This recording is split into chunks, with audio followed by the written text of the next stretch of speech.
which is quite working, but we'll have to look at your handouts, I guess, instead. So a couple review slides, but does anybody have any questions or comments on the previous discussion a month ago? I know it's been a while now, but I'm sure you memorized all of it. But anything that came out, any burning questions that we want to talk about before we start here?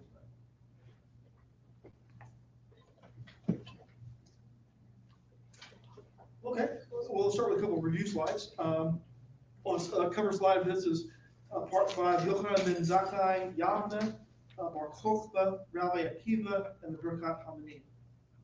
Birkhat HaMinim is a word, or a phrase, means basically the blessing or the curse for heretics. So just two review slides from last time. The first one is kind of, if you look at it this way, tonight's discussion is going to be how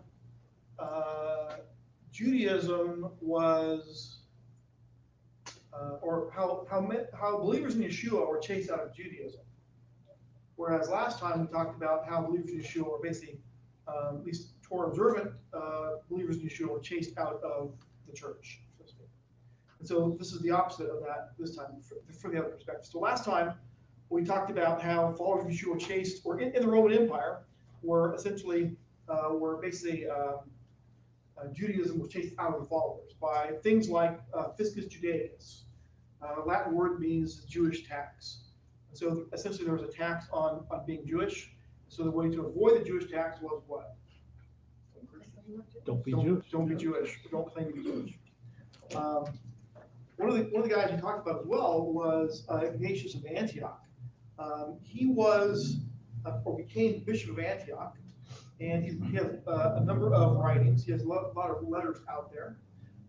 And when he was a young man, he was a Talmud or disciple of Shliach Yochanan, or the Apostle John, author of Gospel of John, 3 books, and includes the Revelation. So, as a result, his writings had great sway because of his pedigree, so to speak, or having been discipled directly by John. So if you flip over to the next page under Fiscus Judaicus, Fiscus Judaicus, kind of as a kind of reminder what that was, it started out a levy by Vespasian to repay for the first war, if you will, the war that saw the temple be destroyed, and it was used to taxing adult men aged 20 to 50, and it was used for, I would say, nefarious purposes. Instead of the Jews were taxed not for the temple tax, but for building a temple to Jupiter on the same site. So, kind of would probably not be pleasantly seen as something that's a nice tax. And Ignatius of Antioch, he wrote, as I said, a number of letters. This is an excerpt from his letter to the Magnesians, which reads, "Be not deceived with strange doctrines, nor with old fables, which are unprofitable. For if we still continue to live according to the Jewish law, we do confess ourselves not to have received grace." So, essentially, he's saying, it leads together those two things. You can't, if you don't keep the Torah, or don't strive to obey what the Tanakh says, then you are, that's part of the distancing yourself from Judaism. He's also saying that you don't even have grace if you seek to follow the Torah. If you keep Sabbath, you're not under grace, essentially. And you may have any idea about when Ignatius was the Bishop of Antioch, kind of the rough time period? It's the late 90s to, I think, about 110, 112. So pretty early still. It's, how you could say, late 1st century, early 2nd century. But definitely he had influence in the late 1st century. Question. Yes. Where is Magnesians 8? What is that reference? Well, his letters are the letter to, like Paul has letters to the Corinthians. Right. His letters to the Magnesians. It's not scripture. It's one of his his writings and Writings, commentaries. So to speak.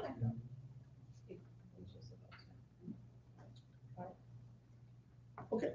So that's where we we'll pick up this week with kind of the other side of that proverbial shekel, where this slide it's marked as 90 in your packet. Yochanan ben Zakkai, Yavneh, Kochba, Rabbi Akiva, and Birkhat HaMinim. So we reviewed how Judaism was chased out of the Nazarenes. This week we look at how Nazarenes were chased out of Judaism. Perhaps in fulfillment of what Yeshua said, but beware of men, for they will hand you over to the courts and scourge you in their synagogues. So I think it's a prophetic announcement Yeshua makes that his followers will be in fact chased out of the synagogues because of who they say the Messiah is. So our story kind of is kind of the backstory here. We can look at Yochanan ben Zakkai. He's known for several things, or he's revered and honored within traditional Judaism for several things. One of the things that he is said to have done is establish a Jewish academy at Yavneh. Yavneh, and there is there's not a map in this, but Yavneh is in the, it's not as far north as you might think. It's not as far north in Galilee as you might think. It's actually even south of Tel Aviv. So this is our modern day Tel Aviv. So it is in central Israel. And this is an amazing thing because what happened in 70? Well, the temple was destroyed, right? What happened as a result of the temple being destroyed? What happened to the Jewish population that lived in Jerusalem? They were allowed to sold as stay? slaves, taken everywhere. And Jews were not allowed to live in Jerusalem anymore. So this is early on. Later, they'd be not allowed to live anywhere within Israel, but at this point, they're not allowed to live in Jerusalem. But according to tradition here, Yochanan ben Zakkai was a pacifist during the siege of Jerusalem in 68. And he urged his, early on in the rebellion, he urged them to surrender, knowing that sooner or later the Roman Empire is going to use its full weight and crush the rebellion. But the zealots were the ones who were in control, and they wouldn't countenance such a move. And so Ben Zakkai faked his own death, and he was smuggled out of Jerusalem in a coffin and carried to the Roman general Vespasian. Now we saw Vespasian earlier in our review. He was the one who levied essentially the temple tax to build the temple of Jupiter. But Vespasian was a Roman general at the time, but he would become a Caesar. So if you flip that page over to 92, and so this is where this story is a story that's widely told. There's not a lot of hardcore documentation that this happened, but according to tradition, he came out of the coffin and told Vespasian that he had a vision, and the vision was that Vespasian would become the emperor or the Caesar of Rome. And he obviously found favor because that would be something that any Roman general, wants to become the Caesar, wants to become the emperor of Rome. And he was allowed to start a Torah academy at Yavneh. It's also, you see it sometimes written as Yavneh or Jamnia. And he started a Torah academy. So if you were to just like do hit your DuckDuckGo and do a search for Yavneh or Yavneh Academy, you'll find a lot of Yavneh academies out there, like in places like New York.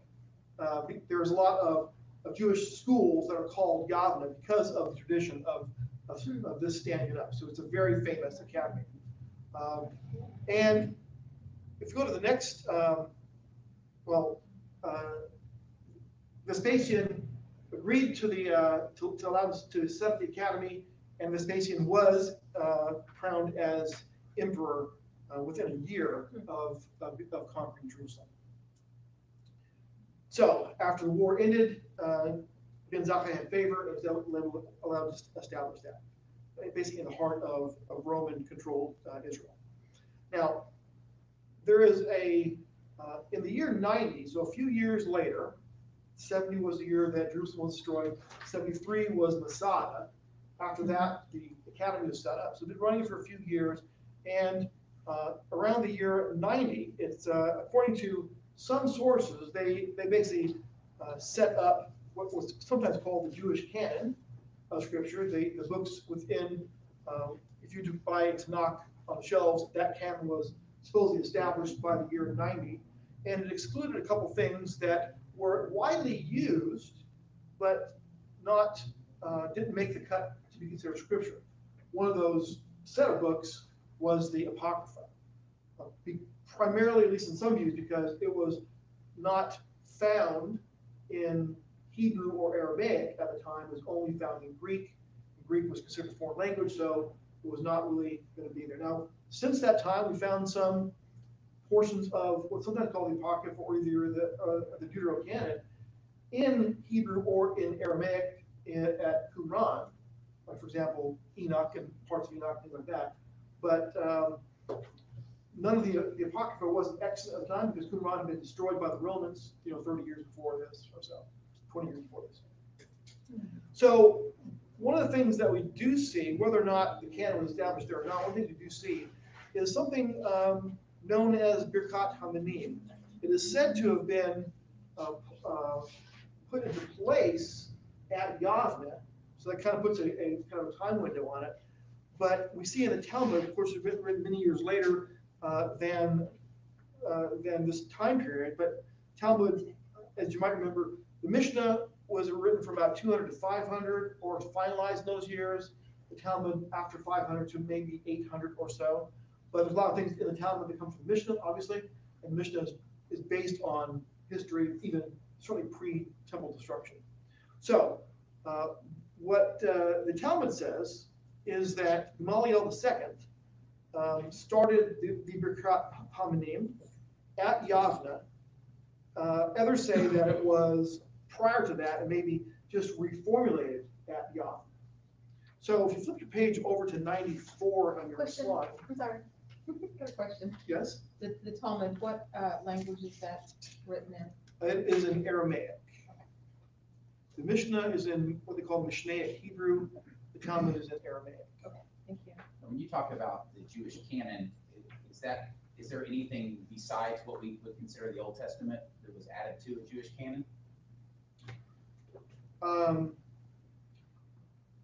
No, I mean, what I mean is the canon you have in your Bibles now was established at year 90, roughly, at Yavneh. But things that weren't in it were excluded for whatever reason, like the Apocrypha, Enoch, and some of the other books, Jubilees, that kind of thing.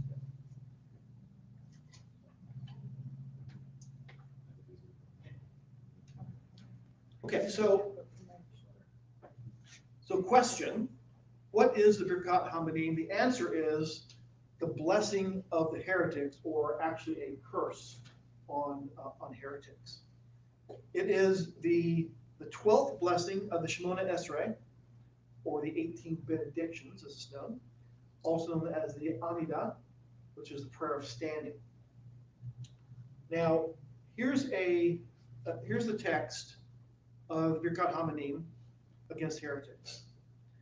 And this is taken, this is the blessing, but then there's a kind of a note at the bottom. As for slanderers, let there be no hope, and may all wickedness perish in an instant. Excuse me. And may all your enemies be cut down speedily. May you speedily uproot, smash, cast down, and humble the wanton sinners. Speedily in our days, blessed are you, Hashem, who breaks enemies and humbles wanton sinners.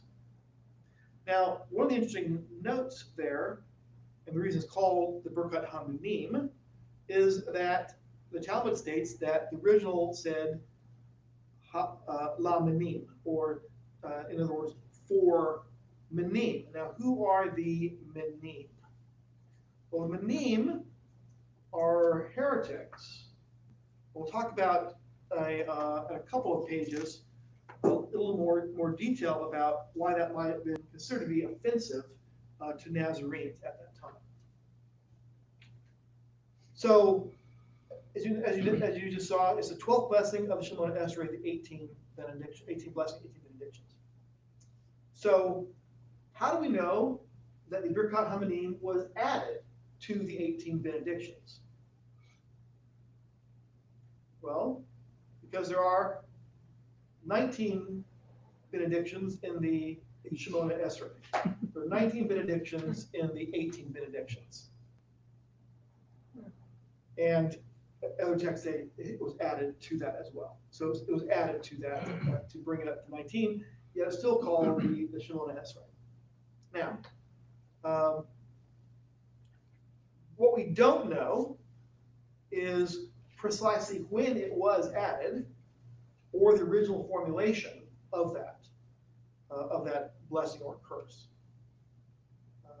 And the modern version that you see is likely been modified to be less offensive to the West, because once Judaism began to interact with the Christian West, sometimes the harshness of the curses was modified to really for self-preservation, so that the Westerners don't try to kill them as a result of this kind of blessing. Now, you'll see that the why it might be offensive in a historical context on the next page, the Birkhat HaMinim in the Cairo Geniza. So the Geniza is essentially a graveyard for scrolls. What do you do with a Torah scroll that has the ink has started to chip off, and maybe there's some holes in it? According to the Torah, what do you do with it? You bury it. According to the Torah, what do you do with it? There's no instructions in the Torah. There's no instructions in the Torah, so they really didn't know exactly what to do with it. So they made a scroll graveyard, the Cairo Geniza, as one place. It's Cairo, Egypt, good humidity for maintaining scrolls for a long time. That's what they did. So one of the scrolls in the Cairo Geniza, well, the oldest one of these dates to the late first millennia, and in this, where it says Birkhat HaMinim in the Talmud, it actually contained the words or the words consistent with Netzarim or Notzrim, and Minim used in parallel. So the Minim were the Notzrim or the Netzarim. So what are the Notzrim? What's the word Notzrim literally mean? It's a word for watchers, actually. But it is the name that was and is today used for Christians. That's the name the name for Christians in Hebrew is Notzrim. Netzarim, of course, is very close to that, Nazarenes, and they use all three, Minim, Notzrim, and Netzarim, or at least it's sometimes hard to tell without, this predates, of course, yeah, predates at least the normal, or at least modern day, Nikud, the vowel, Nikud, the vowel points. So Netzarim or Notzrim could be the same word in there. It seems more likely to me to be Netzarim, because they'd be the ones who are in the synagogues. Whereas the Notzrim, if they're actually true Christians, probably would not be in the synagogues in the first place. I could be wrong there, of course, but we can see how that it might be offensive if you're being called a heretic in the synagogue service, or if you're praying, in Judaism, prayer is not silent, prayer is aloud. And so if you're literally calling persons on yourself in the synagogue service, you might want to seek a different place to worship. So if you go to the next slide, effective Birkhat HaMinim on the Nazarenes. Got a question? Yes, question. Thought I saw a hand go up.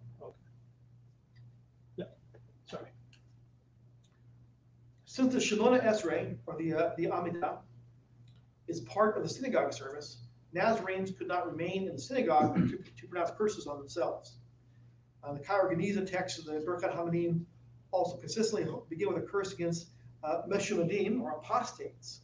The rabbinic texts indicate the term can also apply to those who reject elements of rabbinic authority. You think the Nazarenes rejected any elements of rabbinic authority? It's not biblical. Well, I think that we'll see in a minute, part of the reason it's not just rabbinic authority, but it's basically wrong. You got the wrong guy, wrong side. So if you turn over to the next page, effective Birkhat HaMinim on Nazarenes. Church historian Epiphanius, in his Canarian 29, which is written, it's not as ancient as the letters of the Magnesians or things like that, but it's written before the year 400. It describes the Nazareans, it calls it, as a group of Jews who believe that Yeshua of Nazareth is the Messiah, and as those are the people whom Jews curse and anathematize 3 times a day in the synagogue. Well, that would track then with the Kaira Geniza being really Nazarenes there that has been in the Birkhat HaMinim. So he's writing as of 400 or so, a little before that. It's a going thing that the Jews who believe in Messiah are being cursed 3 times a day in synagogue, which would align with Birkhat, or correction, with the Shemona Esrei. So putting that together, you kind of see what kind of how believers in Yeshua are being pushed out of synagogues as pretty much unwelcome to stay there. Okay, so what about Shimon bar Kochba? Well, we've heard about the first Jewish rebellion, 67 or 66 actually to 73 of the Common Era. The Shimon bar Kochba rebellion was a little bit later, usually listed at about 131 to 135 of the Common Era. It's called Second Jewish Revolt often. So Emperor Hadrian, in the year 118 or so, he's the Roman Emperor Hadrian. He is also known for his own wall. If you ever heard of Hadrian's Wall, separates Scotland from northern England. That was named for him. Hadrian gave permission to rebuild the temple. However, he soon modified his permission to allow the temple to be rebuilt somewhere other than the original site. And he also began to forcibly removing Jews to North Africa from Israel, as well as doing something that reminds us of the time of the Maccabees, forbidding circumcision. So I don't think that he'd be a very popular Roman ruler if you're going to forbid circumcision within that.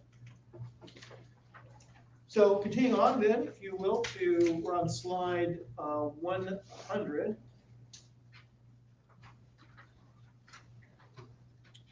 So about 132, Hadrian began building a temple to Jupiter on the Temple Mount. Typically that's considered bad news to build a temple to a pagan god on the Temple Mount. And this, in large measure, was what precipitated the Bar Kokhba revolt, although the elements of it actually started a year earlier, 131. Initially, Shimon bar Kokhba, who was the leader of the revolt, Shimon bar Kokhba, as his actual name was, the leader of the revolt, he had some initial military successes and basically defeated some Roman legions as well. So they're pretty successful at first. Even set up their own coins, and starting with the year 1, he said, year 1, you can see coins, I think 1, 2, 3, and 4, you can see today, that were struck during the Bar Kokhba rebellion, that were basically saying, we are starting this again, we are now starting over, we're starting over and throwing out the Roman oppressors, just like our forefathers did. Well, they had a bit of a problem, in my view. But perhaps because he believed it, perhaps because he was trying to make people follow and fight, a very famous rabbi, perhaps one of the very most famous rabbis in all of Judaism, Rabbi Akiva, he was at the time the Nasi, or the prince, or the leader of the Sanhedrin. And he renamed Shimon bar Kochba to be Shimon bar Kochba, using a messianic reference found in the book of Numbers, Bamidbar, chapter 24. That's shown on the next slide. The prophecy is this. This is actually a prophecy from Balaam. And he took up his discourse and said, the oracle of Balaam, the son of Beor, and the oracle of the man whose eye is opened, the oracle of him who hears the words of God and hears the knowledge of the Most High, who sees the vision of the Almighty falling down, yet having his eyes uncovered. I see him, but not now. I behold him, but not near. A star shall come forth from Jacob, and a scepter shall rise from Israel.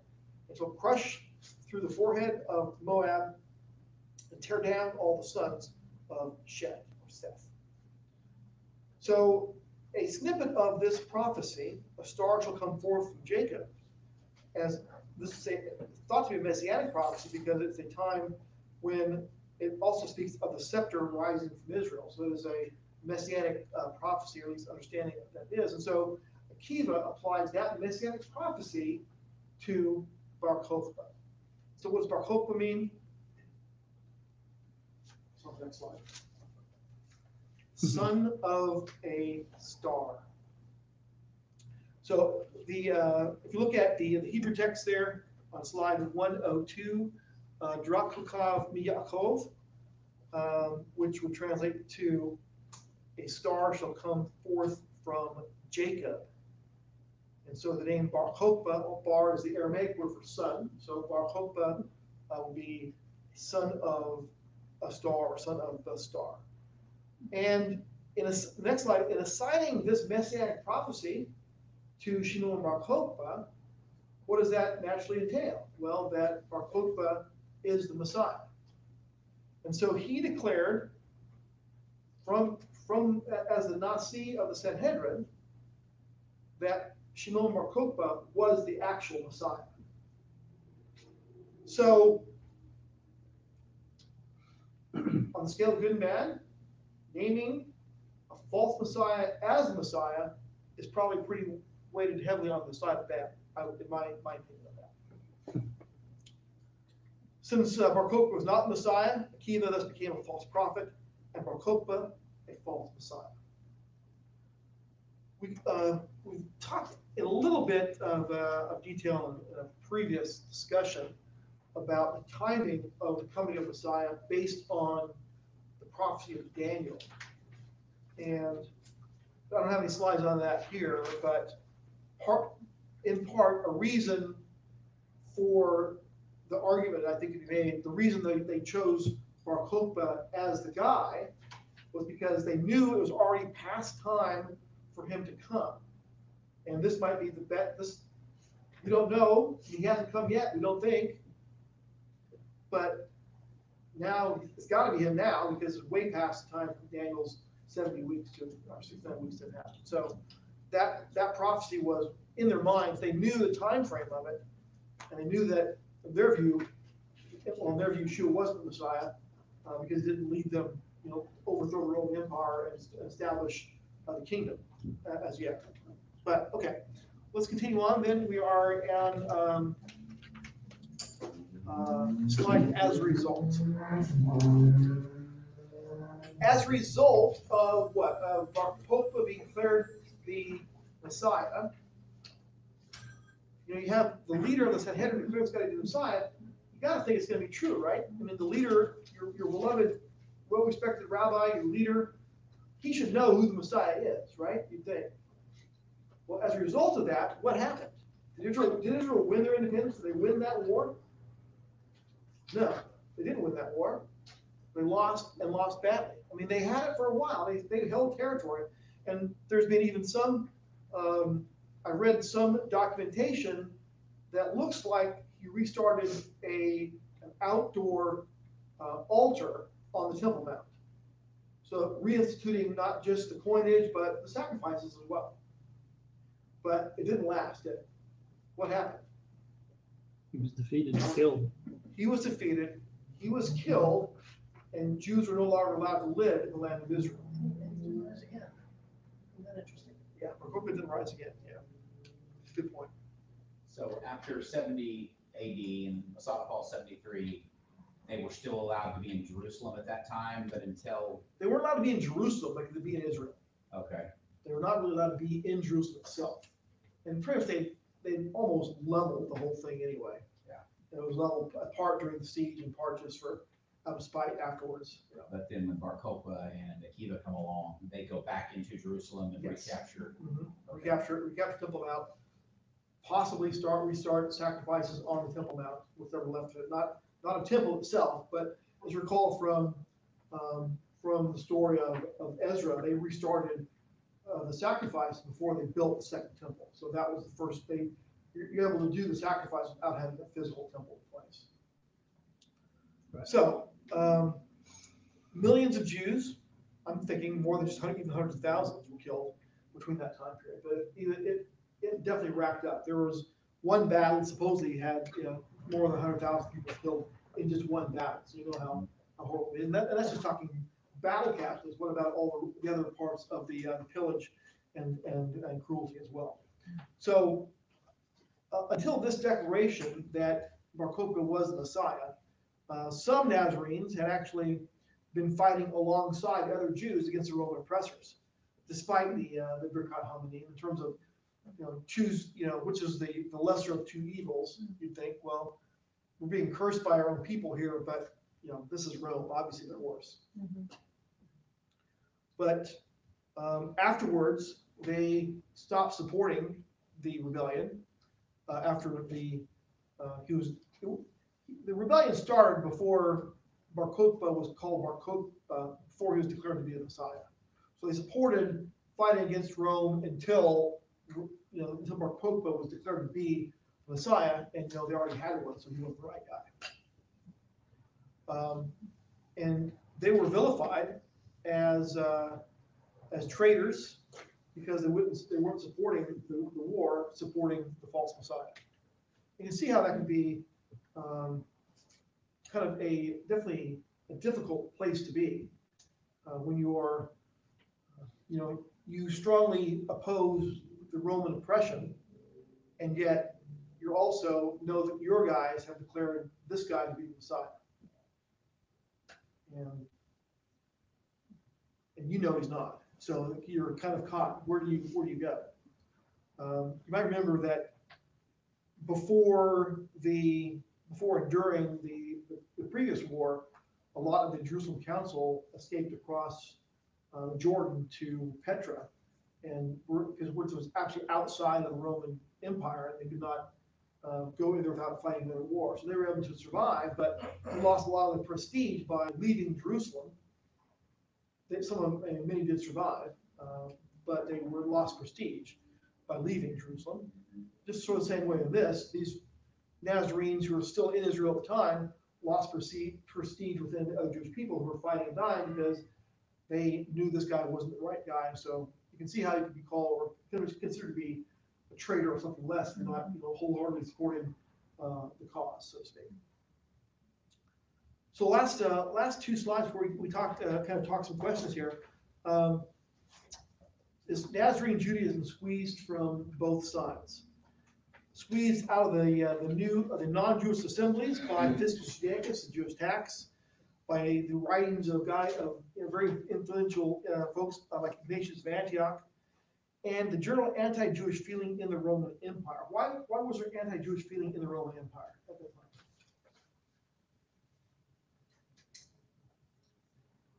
There's a couple of reasons. One of which is if you're a national enemy of Rome, likely to be considered a national enemy of Romans throughout the empire, because you want, in some ways, if you're not Jewish, you're not really attuned to their reasons for rebelling, and you're being taxed heavier to fight this war against the Jews in Israel. you don't really want to pay more money to Rome, to your country to do that. So, and the national enemy of Rome is your enemy as well. So it's very politically correct. It's politically survivable. Rome was not a place that really countenanced a lot of rebellion against the Roman state. So they could be authoritarian when they wanted to be. And as a result, you weren't very popular. If you were, there's a lot of anti-Jewish feeling. Largely financial, you're causing a lot of pain, suffering, and warfare. But on the other side, they were squeezed out of traditional synagogues by the Birkhat HaMinim, as well as by the authority, the establishment declaring that Kochba was the Messiah. He was definitely, he was very establishment, and he still is. I mean, you can read a lot of Rabbi Akiva is well liked and well respected within a lot of traditional Jewish writings, even to this day. And if you're being called traitors by your own people, you're kind of being pushed out of that. So you're basically being squeezed from both sides, which is what the last picture shows on there is a tin can being squeezed from both sides. And what happens when that happens, the top pops off.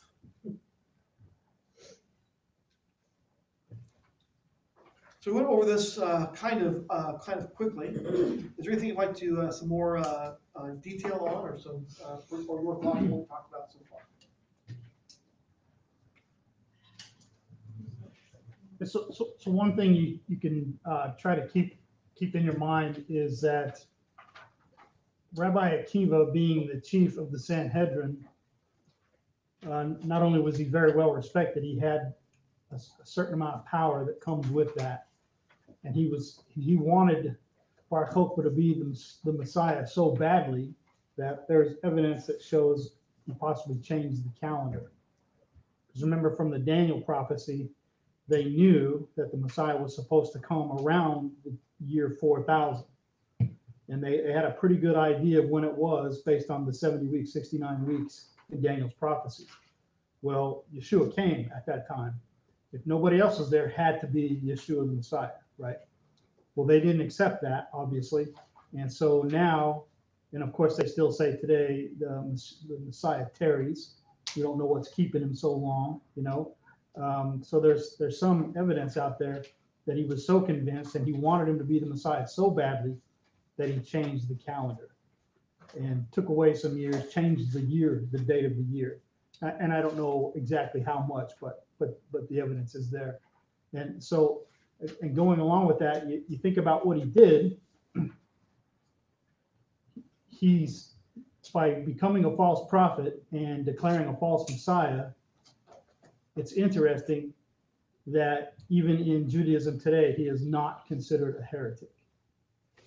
Still very well respected. It's pretty interesting. I think you're speaking of Seder Olam. Yeah, Seder Olam. Yeah. So because that kind of compressed the timeline. What was the number of years in off? I don't recall exactly. 200. 234 maybe. Yeah. So there's something like that. Yeah, and using Seder Olam as a guide, you can tell if someone's using Seder Olam because they'll say that the temple fell in the year 69 and not 70, because that's how that had to line up for a theological view that the temple was destroyed on a Jubilee year. So that was part of that, potentially calendar obfuscation, so that it's harder to find Yeshua coming in that. But the Seder Olam is a 2nd century document. Akiva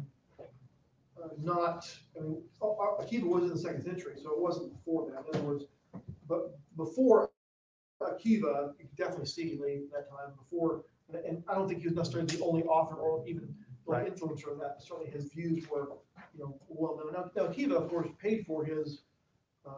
The thought on Akiva is that he paid with his life for declaring him to be a false science. I think he was basically he was flayed and his skin torn off as in torture as part of his death at the hands of the Romans. Yeah. So it wasn't a pleasant end for Rabbi Akiva. He's so well respected that he's even there's some stories that talk about how Moshe had to consult with Akiva to get some wisdom from insight into the Torah. So, If he's been Catholic, he could have been venerated. yeah, venerated, yeah, could be a way of doing that. And so there's kind of a lesson there, a lesson there also, within Judaism, based on what he did, he should, like we mentioned before, he should have been considered a heretic and lost all credibility. And he probably should have been tossed out by the Jews. Of course he wasn't. He died at the hand of the Romans, right? But do we not also do that same thing today? Even in Christian congregations where someone decides, oh, I know that 2012 is the year the Messiah's coming, so you better get ready. Because of Mayan calendar is, right? And So then it's obvious. because the Mayan calendar's over, and lots of pastors did it. Lots of pastors and several other people did it. And you know what? Those guys are still pastors. So at what point do we say, yeah, sorry, I'm not going to listen to you anymore? Or do you just say, well, he was wrong about that, but he's got a lot of really other good stuff we can listen to? It's a pretty interesting lesson. They did it then, and we do it now, right? We got people running around saying Donald Trump's gonna be the president. Biden's gonna get arrested. Yeah, I think there's some false prophecy in QAnon as well. Sure. I got a question for you. What about where I've heard where some people say that they don't really consider all the words of Daniel and kind of question him as being a prophet because he wasn't in Jerusalem. What do you say about that? Have you heard that one? Well, you should consider him a prophet. You see, I mean, if you're reading in the Tanakh, he's listed under the writings, not the prophets. Right. But Yeshua called him a prophet. Yeah, but I'm saying these are Jews. These are not Right. even Jews. That's why he's not listed. So if you take a look at the Tanakh, Right. Tanakh is an acronym, stands for Torah, Nevi'im, and Ketuvim. Torah, prophets, and writings. Well, Daniel is not listed among the prophets. He's listed among the writings, and that's Jewish. That's not Christian thought. That's Jewish Right. thought. And that's what I was pointing out. Because I've heard Jews, when you have that discussion, bring up Yeshua in any way about the Messiah coming before the temples would be destroyed. Then they say, well, you look back at Daniel and say he's, not really a prophet. Right. Well, I think, like Wayne said, you can see that that's not the case because Right. No, I agree. even our Messiah said he's a prophet. Right. Prophet Daniel. Right. So. From our point of view, it definitely is, but from the Jewish point of Yeah, Jewish point of view, he's not. Yeah. view, he's not always treated that way. I wouldn't say by everybody, but I guess that's the mainstream rule of thumb, so to speak. So you don't break the rules. Well, Right. we're talking about Daniel's 70-week prophecy. Right. So by definition, That's it's a prophet. So if we're even discussing it, we have to admit that you have a prophecy. Yep. Whether you believe it or not, and you can say, well, it would be a bad idea even for traditional Judaism to say, well, Daniel's a false prophet, right? because You it's would say still that. in there. So not, yeah, it's still in their So canon. I'd say, okay, we'll start getting your exact math out. But not scroll. I mean, it could be an argument. I mean, part of the Yavneh thing in terms of arguments was supposedly, should the book of Esther be considered a book in the canon, so to speak? Right. Why? Why would you say, why not, why Esther, not, why shouldn't, sorry, why wouldn't Esther be considered, possibly not be considered? Well, because it never mentions God ever in the whole The book. name is not mentioned in Name that is not mentioned at all. unless, But if you read through it, God is in the whole thing. well, you can actually find the initials Yud Hey Vav Hey in sequence, where you read some words Mhm. in there from left to right, instead of right to left. Like a code. Yeah. It's a code, encoded. Yeah, and that's something too. I mean, you got a lot of people that say there's a code. And there is. Yeah. It's how the Jews wrote. So more and more every year, Jews, traditional Judaism, people are beginning to see the truth of Messiah, Yeshua.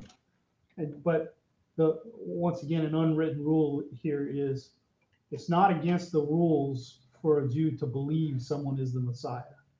It's just against the rules for them to believe Yeshua of Nazareth is the Messiah. What about all the curse words? I mean, you could find that, places in the Talmud and different things referring to his name. So you're absolutely right. Yeah. I think they said about it. Oh. Are there any other characters like Akiva that have been considered the Messiah? Well, Kiva wasn't considered the Messiah. He was the guy baking. I mean, Bar Kochba. yeah, Bar Kochba. There's actually several. Unfortunately, I should have probably written some of these down, but there's been several of them throughout the years. There was one who was in the time of of when Islam was in power. There was a guy who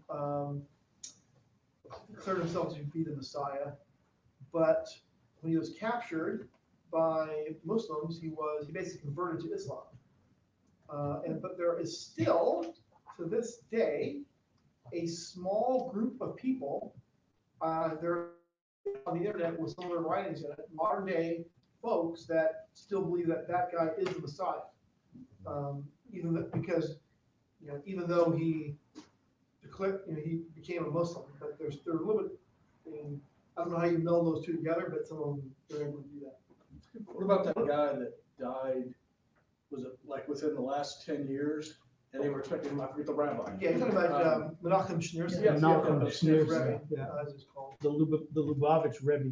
Yeah, and again, you could look at it this way. Well, in the same manner, a lot of Chabad followers believe that he was, and some still believe that he is the Messiah. And he wasn't born in Israel. He was born in Eastern Europe. And he lived in New York, lived in France, and then lived in New York. So he was never in Israel that he was doing any messianic things. And yet they considered him to be the Messiah, even though he was outside the land when he died. He died in New York. So His grave is enshrined, and people pay to go in and dance and pray around it and put offerings of money on top of it. And it's, well, his chair is also venerated. right. His empty chair is Yeah. venerated. Right. Yeah. So, and that kind of tells you, don't believe everything, if somebody says he's out in the field, you don't believe it. You'll know when he's here. And keep in mind the passages in Revelation that say the dragon is enraged with those who, number one, keep the commandments of God, which where do we find the commandments? In the Torah, and have the testimony of Yeshua the Messiah.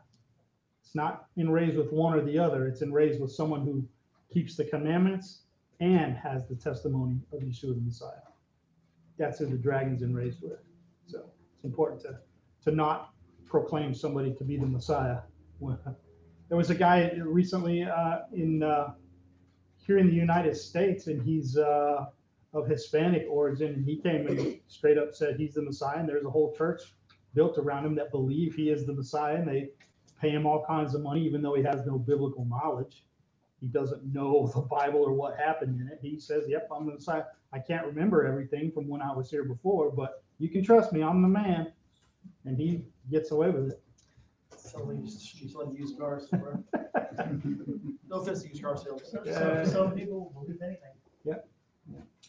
Anyway, that's all. What you got, man? It seems a lot less grievous to believe that someone would be a king or a liberator than to believe that they are God. Yeah. Or Emmanuel, God with us. Yeah. I would think they would have much more grievance with us than someone who believed in Bar Kochba, or I don't know, maybe I'm wrong on that. Well, there aren't very many people, even though Akiva declared him to be the Messiah, I don't know of anybody that still thinks he's the Messiah. And so there are a lot of people that, of course, believe that Yeshua is the Messiah. So there is an ongoing battle between yes, he is, no, he isn't, versus, we know, we were wrong back then. But we're not wrong now. So it's kind of like one of those things where, okay. This just doesn't seem like what they're looking for.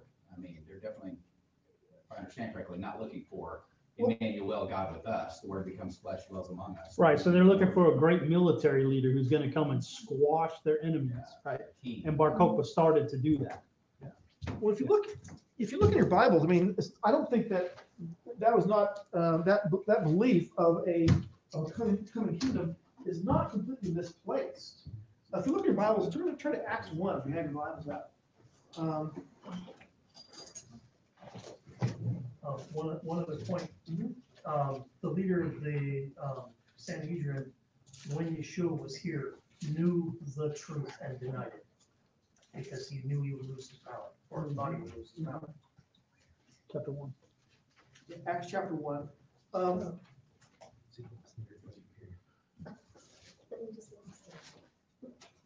Okay, so I'll start in verse 4. At one of these gatherings, he instructed them not to leave Jerusalem, but to wait for what the Father promised, which you heard about from me. For Yochanan used to immerse people in water, but in a few days you will be immersed in the Ruach HaKodesh, or the set-apart Spirit. Acts 1, verse 6, when they were together, they asked him, Lord, are you at this time going to restore self-rule or the kingdom to Israel? He answered, you don't need to know the dates or the times. The Father has kept these under his own authority. But you will receive power when the Ruach HaKodesh comes upon you. You'll be my witnesses both in Jerusalem and all Judah, Yehuda, and Shomron, indeed to the ends of the earth. So he doesn't, in Acts chapter 1, verse 6, Yeshua answers in 1 verse 7, he doesn't say, don't be stupid. He says, you don't need to know the dates or the times. So the restoration of the kingdom is still something that is in the future. It just didn't happen then. The expectation was going to happen then, but Yeshua doesn't scold the disciples for asking that question. It's just not going to happen right then. There is time when the kingdom is going to be restored, and that Israel will have self-rule, will be under their own self-rule. So if you think about Rabbi Akiva in this context, he was hopeful that the time was now. Obviously, he wasn't in Acts chapter 1, but you can see the expectation the Messiah brings with him the Messianic kingdom. The kingdom will mean self-rule, the kingdom is restored. That is true, but it's like here now, but not yet. You've heard that phrase before, here now, but not yet. You can see that the kingdom is here now, but it's not here in its fullness as yet. I think that was part of Yeshua's answer, but it is something that was definitely in the mind. And this was roughly probably 40 years roughly before the destruction of the temple, so 100 years before Rabbi Akiva, roughly.